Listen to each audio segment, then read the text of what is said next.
Hello मेरे प्यारे बच्चों। रेलवे वकील की तरफ से, रेलवे वकील यानी जो रेलवे के पक्ष को रख रहे हैं, और हम कह सकते हैं जो 10वीं वाले जो बच्चे हैं उनका पक्ष रख रहे हैं कि जो रेलवे ग्रुप डी की भर्ती निकली है उसमें 10वीं वाले बच्चों को भी मौका दिया जाना चाहिए। तो उनकी तरफ से यानी रेलवे वकील की तरफ से कोर्ट ने जवाब मांगा था 28 तारीख से पहले, जो जवाब आ चुका है।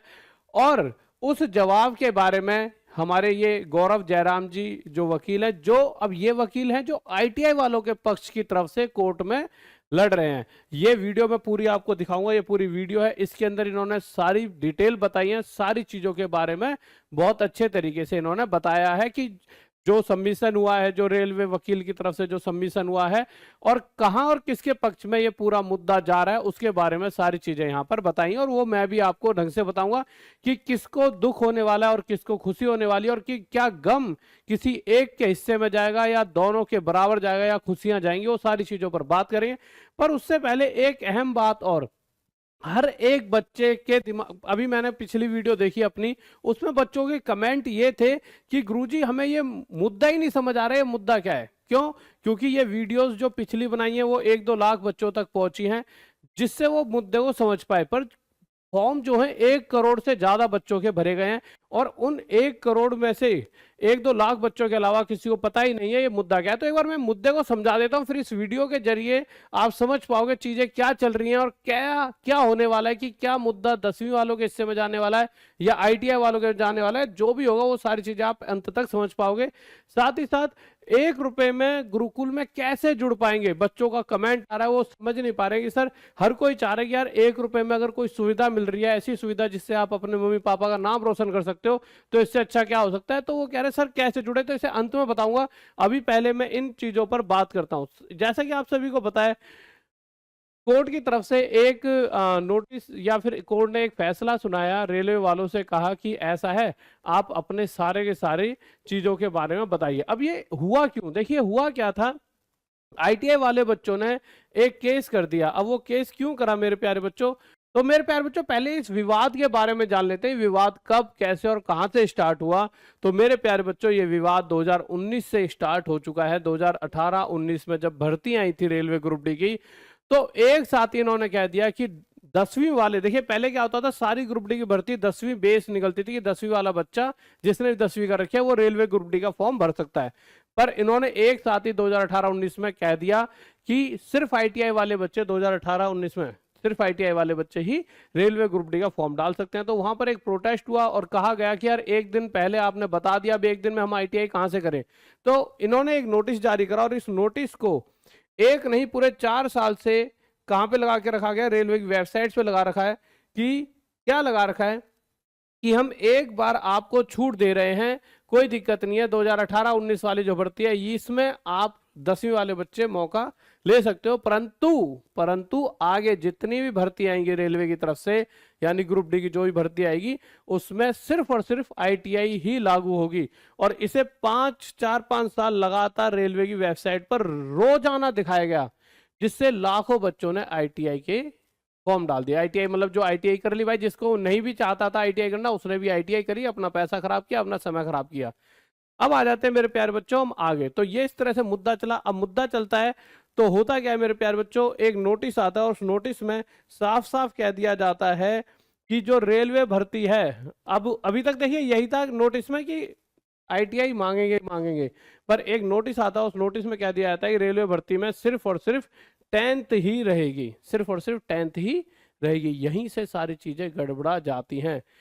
क्यों? क्योंकि देखिए कुछ दिन पहले एक नोटिस आता है। देखिए रेलवे कहता है हमने 2 जनवरी को नोटिस दिया, ये कोर्ट की पूरी पूरी हुआ है, जो कोर्ट ने अपना वो डाला है पूरा पूरा कि यार ये बातें हमारे बीच हुई हैं, ठीक है। तो 2 जनवरी को नोटिस जारी करता है रेलवे, जिसमें बताता है कि सिर्फ 10वीं मतलब 10वीं पास वाला बच्चा फॉर्म भर सकता है। अब एक चीज यहाँ पे समझने की बात है, गड़बड़ क्या करी इन्होंने, 2 जनवरी से पहले भी 28 दिसंबर 2024 को इन्होंने एक नोटिस डाला था, और इन्होंने कह दिया था कि अनेक्सर ए, यहां पर पेज बता रखा था, इस पेज पर जाकर देखिए कि क्या क्वालिफिकेशन रहेगी। और उस क्वालिफिकेशन में जो ये वाली डेट थी 28 दिसंबर वाली, वहां पर क्वालिफिकेशन आईटीआई थी। तो रेलवे ने सॉरी कोर्ट ने इस पॉइंट को पकड़ा कि भाई पहले भी तो तुमने नोटिस निकाला है, जिस नोटिस में तुमने साफ कह रखा है कि आईटीआई वालों के पक्ष में जाए, मतलब आईटीआई वाले ही भर सकते हैं। हाँ बात सही है, नोटिस में नहीं कहा, पर नोटिस में ये तो कह रखा है एनेक्सर A2, इस पॉइंट में तो भाई साफ लिखा हुआ है। तो यहाँ से थोड़ी चीजें गड़बड़ाई और जैसे ही भर्ती निकली तो आईटीआई वालों ने सबसे पहला काम करा, क्या करा मेरे प्यारे बच्चों, कोर्ट केस कर दिया कि सिर्फ आईटीआई वालों को ही फॉर्म भरे देना चाहिए, क्योंकि उससे उन्हें फायदा है। जहां आज 1-1.5 करोड़ फॉर्म भरे जाएंगे वहां पर 15 से 20 लाख भरे जाते, कंपटीशन आधा आधा आधा आधा बहुत आधा हो जाता और बहुत आसानी से कम कट ऑफ पर उनका सिलेक्शन हो पाता। ये वो कुछ ऐसे क्या कहते हैं ट्वीट्स वगैरह हैं जहां से पता लगाता सबसे पहली बार कि अब 10वीं पास भी कर सकेंगे आवेदन ग्रुप डी के अंदर, रेलवे लेवल 1 का मतलब होता है ग्रुप डी के अंदर। तो इसी के बाद सारा मुद्दा गरमाया। अब देखिए रेलवे जब पूरी की पूरी कोर्ट केस वगैरह हो रहा है तो वहां पे रेलवे का एक पॉइंट ये भी है कि हुआ क्या था, जब भर्ती निकलने वाली थी तो रेलवे ने पूरा यही चाहत रखी थी कि आईटीआई बेस्ड ये भर्ती निकालेंगे, पर 10वीं वाले बच्चों ने भर्ती निकलने से पहले ही ट्विटर कैंपेन शुरू कर दिए थे सही बच्चों ने, और रेलवे को यह पता लग चुका था कि बहुत बड़े लेवल पर प्रोटेस्ट हो सकता है अगर हमने 10वीं वाले बच्चों के लिए कोई भी भर्ती नहीं निकाली। यानी अगर हमने कह दिया कि सिर्फ आईटीआई वाले बच्चे ही रेलवे ग्रुप डी का फॉर्म भर सकते हैं, तो बहुत बड़े लेवल पर प्रोटेस्ट होगा और एक बहुत बड़ी दिक्कत बन सकती है। तो उन्होंने इस दिक्कत ना आने, मतलब वो दिक्कत ना आए उसके लिए उन्होंने क्या करा कि सिर्फ और सिर्फ मतलब उन्होंने क्या करा 10वीं वाले बच्चे, यानी कि आईटीआई तो भरो ही 10वीं बेस कर दी। 10वीं बेस का मतलब ये कि कोई भी भर लो, अब तो भाई आईटीआई वालों ने तो 10वीं करी होती है कभी ना कभी, तो 10वीं बेस पूरी भर्ती कर दी, जिस वजह से पूरी भसड़बाजी चली। अब यहाँ पर अब सभी बच्चों के अपने अपने कमेंट भी आ रहे हैं, पर अब मैं आपको एक मोटा मोटा मुद्दा बताता हूँ। अब एक ऐसा खेल होगा जिस खेल को ना तो कोर्ट सुलझा सकती, ना ही मैं कह रहा हूँ रेलवे के वकील। अभी आपको मैं पूरी वो वीडियो दिखाऊंगा, पर जहां तक मैं समझ पा रहा हूँ, क्यों समझ पा रहा हूँ, या तो देखिए आप समझिए कि अगर ये पक्ष में चला गया आईटीआई वालों के भी, मान लीजिए कोर्ट ने फैसला सुना दिया कि अब तो ठीक है, ये सारी चीजें आई रेलवे की तरफ से आई, ये आई वो आई, और पूरा फैसला, पहले एक बार मैं वीडियो ही सुना देता हूँ, फिर उसके बाद मैं अपनी सारी प्रतिक्रिया बताऊंगा कि मैं कैसे कह सकता हूँ कि ये बहुत लंबी खिंचने वाली है। पहले आप इससे एक बार वीडियो सुन लीजिए। ये गौरव जयराम जी हैं जो आईटीआई के पक्ष की तरफ से, मतलब देखिए आईटीआई हो चाहे 10th हो, है तो सभी स्टूडेंट्स ही, और दुख सभी का है। अब यह है कि हाँ ये अपना अपना सभी कार्य कर रहे हैं, इनको इनका कार्य है कि आईटीआई वालों को मुद्दे को सही से बता पाए, क्योंकि देखिए उनकी भी गलती नहीं है। उधर रेलवे वाले जो बता रहे हैं उन्होंने भी कुछ सोच समझ के 10वीं वालों को इंक्लूड करा होगा। अब वो तो भाई अगर उन्होंने वो चीज लागू ही कर दी तो अब तो उस पक्ष पे उन्हें खड़ा ही होना पड़ेगा। तो बहुत मतलब दुविधा वाला हुआ है, वो पूरी कहानी समझिए क्या रहा है पूरा ये, वो एक बार मैं आपको ये वीडियो सुना देता हूँ, फिर उसके बाद हम आगे बात करेंगे। नमस्कार साथियों, मैं आपका अपना गौरव जयराम, राष्ट्रीय महासचिव अखिल भारतीय तकनीकी संगठन यानी AITU। जैसा कि आप लोग को मैंने जानकारी दी थी कि 22 तारीख में रेलवे को अपना जवाब सबमिट करना था, उसके संबंध में मैंने एक वीडियो भी बनाया है, उसको भी आप जा करके देख लीजिएगा, गौरव जयराम AITU के ऊपर। मैं आपको इस वीडियो के माध्यम से एक आवश्यक जानकारी देना चाहता हूं, और मैं बार बार कई वीडियो में मैंने कहा है कि अभी मैं आपको बता दूं कि मैं अभी दिल्ली के लिए निकला हूं, और वकील साहब से भी मुझे मुलाकात करनी है आज, और रेलवे की तरफ से जवाब सबमिट हुआ है माननीय न्यायालय के समक्ष। उसके संदर्भ में भी कुछ बातें हैं कि जो मुझे वकील साहब से डिस्कशन करनी है, और आगे की जो तैयारी है 28 मार्च की जो तैयारी है उसमें हम लोग पूरी तरीके से लगे हुए हैं। सारे डॉक्यूमेंट, सारे राज्यों के, पूरे भारत के सुप्रीम कोर्ट के, तमाम हाई कोर्टों के जो ऑर्डर हैं वो सारे के सारे ऑर्डर इससे रिलेटेड हम लोगों ने इकट्ठे किए हैं, और अब से नहीं बहुत पुराने लंबे समय से 1998 1900 के समथिंग से भी सारी चीज़ों को कोई भी केस जब लड़ा जाता है और बड़ा केस जब होता है तो उसमें सारी चीज़ें इस तरीके से तैयार की जाती हैं। तो उसी के लिए मैं दिल्ली निकला हूँ। आपको जानकारी मुझे देनी थी कि रेलवे ने जो जवाब दिया है वो देखिए इंटरनल पार्ट होता है, वो कोर्ट का इंटरनल पार्ट है, और उसने क्या जवाब दिया है उसकी कॉपी हमारे को नहीं मिलती है, और ना ही उसको पब्लिश किया जा सकता है, और ना ही उसके बारे में जब तक उस पर सुनवाई नहीं हो जाती है उसके बारे में कोई भी जानकारी नहीं दी जा सकती है। ठीक है, तो इसलिए मैं आपको ये जानकारी देना चाहता हूँ कि कोई भी किसी भी तरीके की भ्रमित करने वाली खबर जो है अपने चैनलों के माध्यम से टीचर ना चलाएं, गुरुजन ना चलाएं, क्योंकि बहुत ही गंभीर मामला है, और मामला न्यायालय का है। तो इतना कहूंगा केवल कि आईटीआई के बच्चे उनकी लड़ाई सच्चाई की है और उनकी लड़ाई में उनकी जीत होना निश्चित है और उसकी जीत 22 जब हमारी सुनवाई हुई थी उसमें उनकी जीत हो चुकी है। उसके में बहुत ज्यादा कहने की जरूरत नहीं है, डायरेक्शन मिल चुका है। कहीं भी 10वीं वाले बच्चों का भी अहित नहीं होगा, ये हमें पूर्णतः विश्वास है। और ना ही आईटीआई के बच्चों का अहित होगा, ना ये भर्ती कैंसिल होगी। ये 2-3 बातें मैं बार बार कह रहा हूं, मैं किसी जानकारी के उसमें ही मैं ये सारी चीजें आपसे कह रहा हूं कि आपको बिल्कुल भी परेशान होने की आवश्यकता नहीं है। आप केवल अपनी पढ़ाई पे पूरा फोकस करें। आज की भी जो अपडेट होगी, आपको देने लायक कोई जानकारी होगी तो मैं आपको जरूर दूंगा। और अगर माननीय न्यायालय की प्राइवेसी का अगर मामला अगर है रहेगा तो शायद मैं आपके बीच में दोबारा अभी 28 से पहले ना आऊं। अगर देने लायक होगी तो मैं आपको जरूर दूंगा। टीचरों से मेरा यही कहना है कि कोई भी भ्रमित करने वाली खबर ना चलाएं और बच्चे आप लोग अपनी पढ़ाई पे ध्यान दें, किसी भी अफवाहों पे आप लोग ध्यान ना दें। Thank you. तो बच्चों, आपने पूरी बातें सुनी, सारी चीज़ें आपने ध्यान से सुनी होंगी।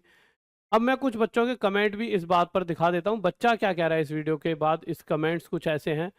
आप लोग आपस में लड़े नहीं, सीट बढ़ाने की मांग करें, तब दोनों को मौका मिलेगा।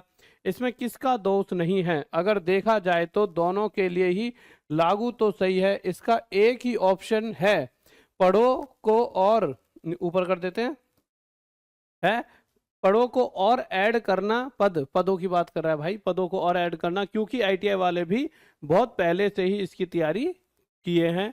आगे, हमने 2 साल का आईटीआई किया, 1 साल दूसरे अनजान स्टेट में जाकर रेलवे से अप्रेंटिस किया, टोटल 3 साल से ज़्यादा अपने लाइफ का इसमें दिया और पैसा अलग से खर्च किया, और अब 10th वाले 2 महीने की तैयारी करके कोर्ट जाएंगे।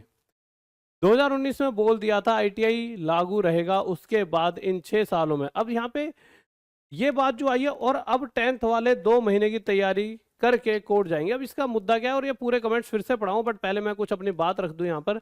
बच्चों देखिए, आप बहुत ध्यान से समझिए, मुद्दा एक ऐसा मुद्दा है जिसको समाप्त किया ही नहीं जा सकता। अगर वैकेंसी इंक्रीज नहीं होती तो इसे समाप्त किसी भी तरीके से नहीं किया जा सकता। क्यों?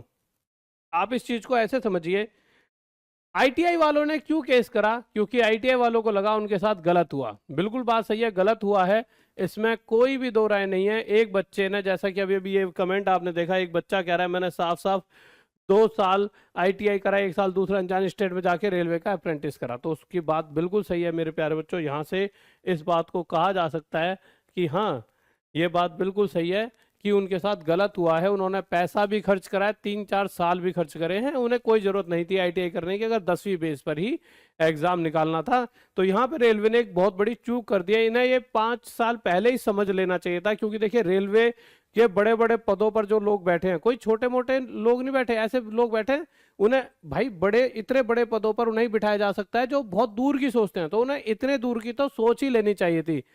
मुझे तो ऐसा लग रहा है कि पता नहीं किस तरह से आज जैसी कोई दिक्कत बनती है तब ये सोच रहे होते हैं, जबकि इन्हें पहले ही वो चीजें सोच कर रखनी चाहिए। ये चीजें तो हमने सोच ली थी आज से 4-5 साल पहले।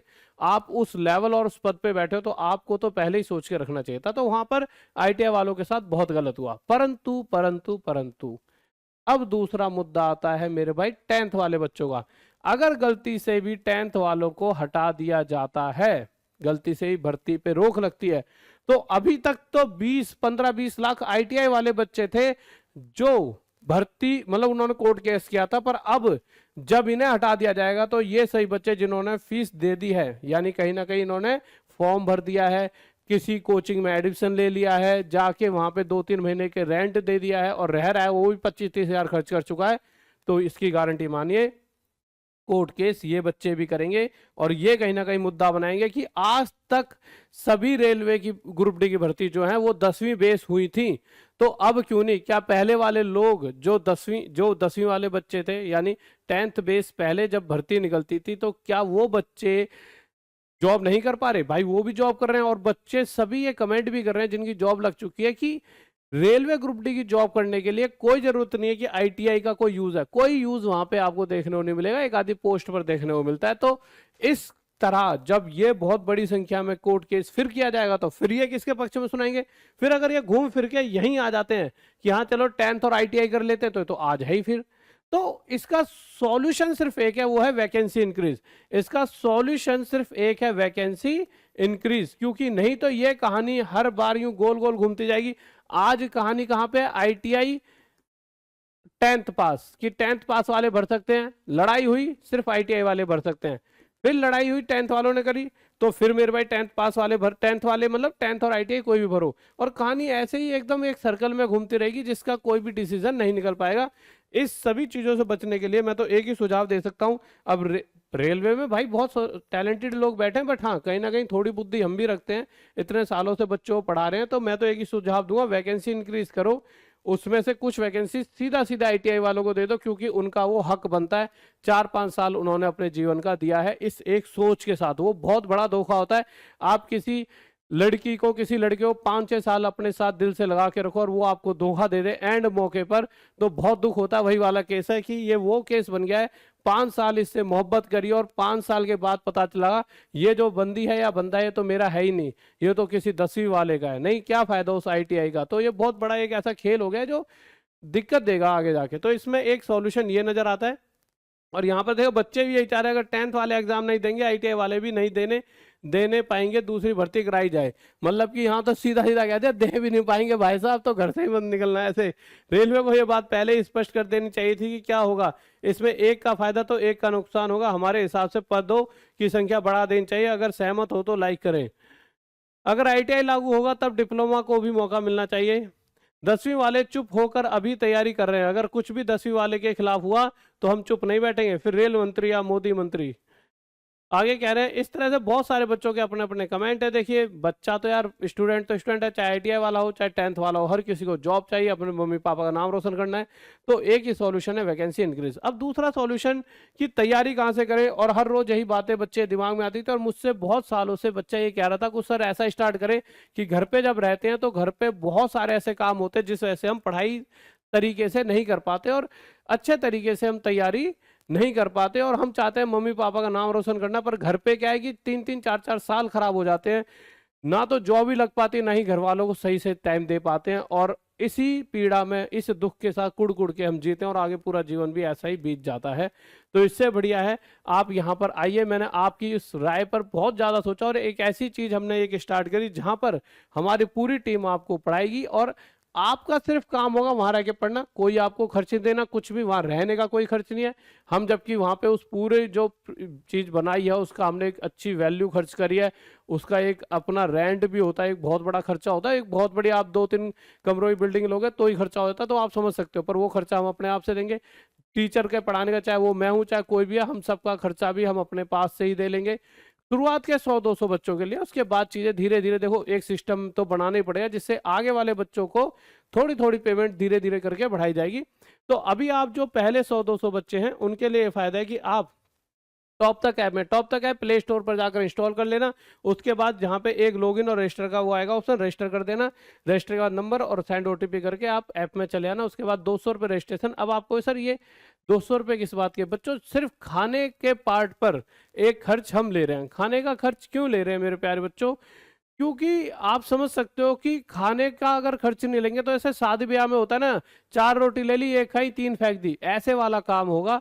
और जब आप कुछ देते हो किसी चीज को, आप किसी रेस्टोरेंट में चले गए, आपके 4 दोस्त खा रहे हो और पैसा आप दे रहे हो अपनी जेब से, तो आप बहुत ध्यान से खाते हो। तो पैसा जो खाने का है, खाना अन्न देवता है, वो खराब नहीं होना चाहिए। और उससे एक आइडिया भी रहता है कि इतना बच्चा आएगा तो इतनी व्यवस्था खाने की हमें बना के रखनी है। भाई 100 की जगह 150 बच्चा आने लग गया, ठीक है, हमने तो 100 तक की रजिस्ट्रेशन सोचा, बच्चा 150 या 200 तक पहली बारी में आ गया और हम मना भी नहीं कर पाएंगे। तो हमें उनके खाने की व्यवस्था उस हिसाब से सोचनी पड़ेगी। भाई 200 के हिसाब से 200 बच्चों के खाने की व्यवस्था, इतना सामान लाना पड़ेगा कि भाई 200 बच्चे आने वाले हैं या 250 आने या 150 आ रहे हैं, तो उस हिसाब से हम सामान लाएंगे। तो आप रजिस्ट्रेशन करा देना अपना, जिसमें जो भी खाने का खर्च होगा उसमें जो ये 200 रुपये जो रजिस्ट्रेशन के चार्ज है वो घट जाएंगे। जो भी आपका, जो वहाँ पे आप जब आओगे गुरुकुल में, आप जैसी बात रहेगी, जो भी खर्चा होता है अक्सर जहाँ पर भाई खाने का जो नॉर्मल खर्चा होता है वो आपसे खर्चा ले लिया जाएगा। आप यहाँ पर जुड़ सकते हो, ठीक है। उसके अलावा टॉप FIV गुरुकुल, ये हमारा यूट्यूब चैनल है इस चीज़ के लिए, किसके लिए मेरे भाई, गुरुकुल के लिए। टॉप FIV गुरुकुल, यहाँ पे सारी अपडेट आपको मिलती रहेंगी। और आप अगर टॉप तक ऐप से ही तैयारी करना चाहते हो, 99 रुपये में जुड़कर टॉप तक ऐप से ही पढ़ सकते हो सभी कोर्सेज।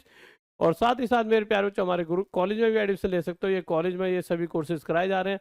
इन सभी के लिए आप गूगल फॉर्म भर दीजिए, हमारी टीम आपसे कनेक्ट कर लेगी। ये हमारा नंबर है, इस नंबर पर आप हमसे कॉल व्हाट्सअप कर दीजिए, वो ज़्यादा अच्छा। कोई भी अगर प्रॉब्लम है तो आप हमसे पूछ सकते हो, और कमेंट जरूर बताएं मेरे प्यारे बच्चों। ये क्योंकि ये मुद्दा जो है, इसमें आपकी राय बहुत जरूरी है, क्योंकि आपके कमेंट्स को भी आगे अक्सर दिखाया जाता है जब कोर्ट केस वगैरह होता है। तो आप अपने कमेंट जरूर करेंगे, क्या आईटीआई वालों के लिए ही जॉब मिले या फिर और देखिए एक बात देखिए, रेलवे में मैक्सिमम वैकेंसीज पे सभी आईटीआई वालों के लिए हैं। तो 10वीं वालों का भी बनता है कि भाई हमारे लिए भी तो कुछ वैकेंसीज होनी ही चाहिए, क्या हम रेलवे में कभी जॉब ही नहीं कर पाएंगे?